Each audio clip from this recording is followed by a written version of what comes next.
Hello friends, welcome to my YouTube channel. My name is Harjeet Kaur. हम कर रहे थे लूसेंट जीके और उसमें हमारा इंडियन ज्योग्राफी चल रहा है और आज हम करेंगे smaller rivers flowing towards east and west और साथ में एक दो और छोटे छोटे टॉपिक्स कवर करेंगे। तो सबसे पहले शुरू करते हैं smaller rivers flowing towards west. अब जो वेस्ट की तरफ छोटी छोटी रिवर्स फ्लो करती है वो ड्रेन करती है अरेबियन सी में और उनका बहुत ही शॉर्ट कोर्स होता है। इसमें हमने कुछ ज़्यादा नहीं करना, सिर्फ हमने रिवर के नाम याद करने हैं और साथ में ये याद करना है कि वो कौन सी स्टेट में बहती है। तो सबसे पहले हम गुजरात स्टेट की रिवर्स देख लेते हैं। इसमें आती है शत्रुंजी, भादरा रिवर हो गई, दादर रिवर हो गई और साबरमती एंड माही। ये वाली रिवर्स गुजरात में बहती है। इसके साथ बहुत ज़्यादा डिटेल में करने की ज़रूरत नहीं है अनटिल और अनलेस आप किसी स्टेट का एग्ज़ाम नहीं दे रहे। अगर आप किसी पर्टिकुलर स्टेट का एग्ज़ाम दे रहे हो तो उस स्टेट की छोटी छोटी रिवर्स याद करने की फिर तो ज़रूरत पड़ेगी। अगर आप सेंट्रल लेवल का कोई एग्ज़ाम दे रहे हो तो उसके लिए आपको सिर्फ इतना याद रखना है कि कौन सी छोटी रिवर कौन सी स्टेट में बहती है।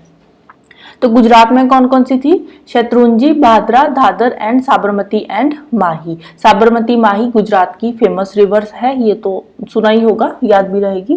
तो इसके अलावा तीन और है तो इनको भी याद करना है। इसके अलावा आती है वैतरना रिवर।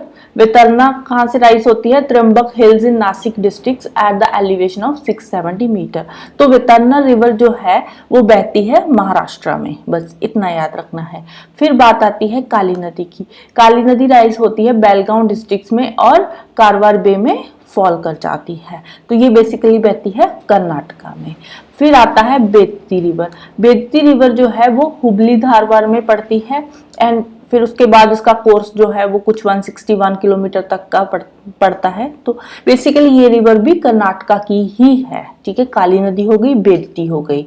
तो थर्ड रिवर कर्नाटका की कौन सी है? वो है शरावती। शरावती इंपॉर्टेंट रिवर है कर्नाटका की जो कि वेस्ट की तरफ बहती है, अरेबियन सी में ड्रेन करती है। जो शरावती रिवर है वो शिमोगा डिस्ट्रिक्ट से ओरिजिनेट होती है कर्नाटका के और जो इसका कैचमेंट एरिया है वो है 2209 स्क्वायर किलोमीटर का। नेक्स्ट बात करते हैं गोवा की। गोवा की दो इंपॉर्टेंट रिवर्स है, एक तो है मांडवी और एक है ज्वारी। ज्वारी रिवर एक बार एग्जामिनेशन में भी पूछ चुके हैं, इवन के यूपीएससी के एग्जाम में आया था कि ज्वारी रिवर कौन सी स्टेट में बहती है। तो इसलिए छोटी छोटी रिवर्स भी कई बार इंपॉर्टेंट हो जाती है। केरला की नैरो कोस्ट लाइन है, तो केरला की जो लॉन्गेस्ट रिवर है वो है बर्थपुजा रिवर जो कि अन्नामलाई हिल से ओरिजिनेट होती है। इसको पनाई रिवर भी बोलते हैं। इसका जो एरिया है, ड्रेनेज एरिया है, वो है 5697 स्क्वायर किलोमीटर का। सेकेंड लार्जेस्ट रिवर है केरला की पेरियार। पेरियार का कैचमेंट एरिया है 5243 स्क्वायर किलोमीटर। और नेक्स्ट जो केरला की इंपॉर्टेंट रिवर है वो है पाम्बा रिवर और ये फॉल करती है वेम्बनाड लेक में after transversing a course of 177 kilometre. Right. Next हम बात करते हैं smaller river flowing towards east. East में जो स्मॉलर रिवर्स बहती है ना वो किसी ना किसी बड़ी रिवर की ट्रिब्यूटरी ही है। ऑलरेडी हम जो बड़ी रिवर्स है जैसे महानदी होगी, गोदावरी होगी, कृष्णा, कावेरी, ये हम कर चुके हैं और उनकी ट्रिब्यूटरीज भी कर चुके हैं। तो बेसिकली ईस्ट वाली जो रिवर्स है वो करने के लिए आपको जो बड़ी रिवर्स है वो और उनकी ट्रिब्यूटरीज को अच्छे से याद करना है। स्मॉलर रिवर्स उनकी ट्रिब्यूटरीज में से ही निकलकर आती है। तो एक बार पढ़ लेते हैं। Large number of rivers flowing towards the east along with their tributaries. Same वही बात लिखी हुई है कि बहुत जो बड़ी बड़ी रिवर्स है वो अपनी ट्रिब्यूटरीज के साथ बहती है। And there are smaller rivers which join the Bay of Bengal through small, these are important in their own right. जो छोटी छोटी रिवर्स है ना, ट्रिब्यूटरीज है, वो अपनी जगह इंपॉर्टेंट है। इनमें से कौन कौन सी आगे, जैसे सुबर्ण रेखा हो गई, बैतारनी, ब्रह्मनी, वमसादरा, पेनार, पलार, वायगई, ये कुछ इंपॉर्टेंट रिवर्स है जो ईस्ट की तरफ बहती है। नेक्स्ट बात करते हैं water resources and their utilisation in India. India के पास वर्ल्ड का, अगर हम वाटर रिसोर्स की बात करें तो इंडिया के पास वर्ल्ड का 4% वाटर रिसोर्स है, जबकि जो इंडिया है वो वर्ल्ड की 16% पॉपुलेशन को सपोर्ट करता है और 15% लाइव स्टॉक को सपोर्ट करता है। मतलब कि इंडिया में वर्ल्ड की 16% पॉपुलेशन रहती है, वर्ल्ड के 16% लोग जो हैं वो इंडिया में रहते हैं और 15% लाइव स्टॉक इंडिया में रहता है। इंडिया में अगर हम एनुअल प्रेसिपिटेशन की बात करें जिसमें स्नोफॉल भी आ जाती है, क्योंकि जो हमारी कंट्री का पानी का जो मेन सोर्स है वो कहाँ से आता है, वो स्नोफॉल से ही आता है, ग्लेशियर से नदियां बहती है, जो मेजर रिवर्स है बड़ी बड़ी, गंगा होगी, ब्रह्मपुत्र होगी, तो इनका पानी का सोर्स क्या है सॉरी इनका पानी का सोर्स क्या है, इनका पानी का सोर्स है ग्लेशियर्स। तो इंडिया की जो एनुअल प्रेसिपिटेशन है वो है 400 बिलियन क्यूबिक मीटर्स, जिसको BCM भी बोलते हैं। तो अगर हम मानसून सीजन की बात करें तो जो मानसून के सीजन के टाइम पे एस्टिमेट प्रेसिपिटेशन होती है जून टू सितंबर के टाइम पे, वो होती है 3000 BCM। तो जो कंट्री का रिसोर्स पोटेंशियल है अगर हम बात करें तो वो है रिवर से आता है और वो है 1869 BCM। तो 1869 BCM जो रिवर से हमें आता है पानी, इसमें दोनों आ जाता है, इसमें सरफेस वाटर भी आ जाता है और ग्राउंड वाटर भी आ जाता है, ठीक है, क्योंकि यहाँ पे हम नेचुरल पानी की बात कर रहे हैं, नेचुरल रन ऑफ की, ठीक है, जो नेचुरल आता है। अब नेचुरल में सरफेस वाटर भी नेचुरल है और ग्राउंड वाटर भी नेचुरल है। तो ये है, इसमें जो सरफेस वाटर हमें मिलता है वो मिलता है इसमें से 690 BCM जो है वो सरफेस से पानी मिलता है और ग्राउंड वाटर हम लेते हैं 433 BCM।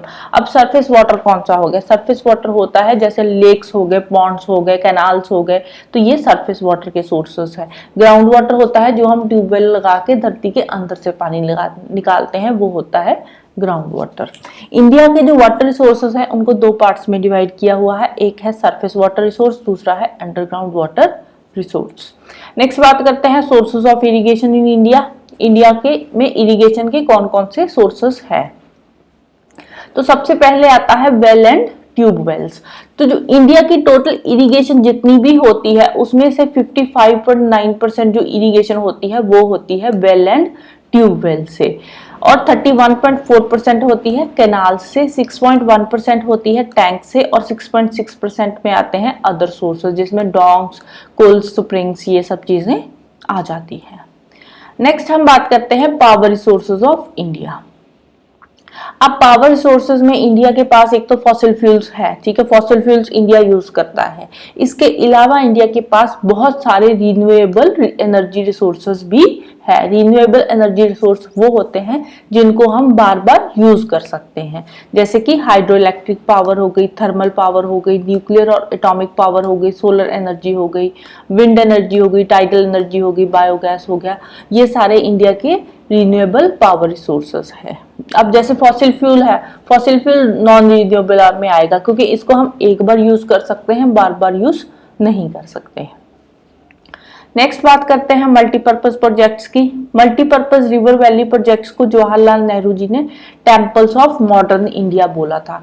Temples of modern India क्यों बोला था, क्योंकि मल्टीपर्पज प्रोजेक्ट्स जो होते हैं ना, इनके बहुत सारे फायदे होते हैं, जैसे कि ये फ्लड्स को कंट्रोल करते हैं, हम डैम बना देते हैं तो फ्लड्स को कंट्रोल कर सकते हैं, और उसके साथ हम हाइड्रो इलेक्ट्रिसिटी भी जनरेट कर सकते हैं, बिजली जनरेट कर सकते हैं, इरिगेशन का काम होता है, इससे फिशरी का काम कर सकते हैं, जैसे कि अब हाइड्रो इलेक्ट्रिसिटी प्रोड्यूस करने के बाद जो पीछे बचा पानी उसको हम इरिगेशन के लिए यूज कर सकते हैं, उसमें हम फिशेस वगैरह रख सकते हैं, उसको एक फेमस टूरिस्ट स्पॉट भी बना सकते हैं, उसमें बोटिंग वगैरह हो सकती है, नेविगेशन का काम हो सकता है, और एक्स्ट्रा वाटर को ड्रेन अवे भी कर सकते हैं।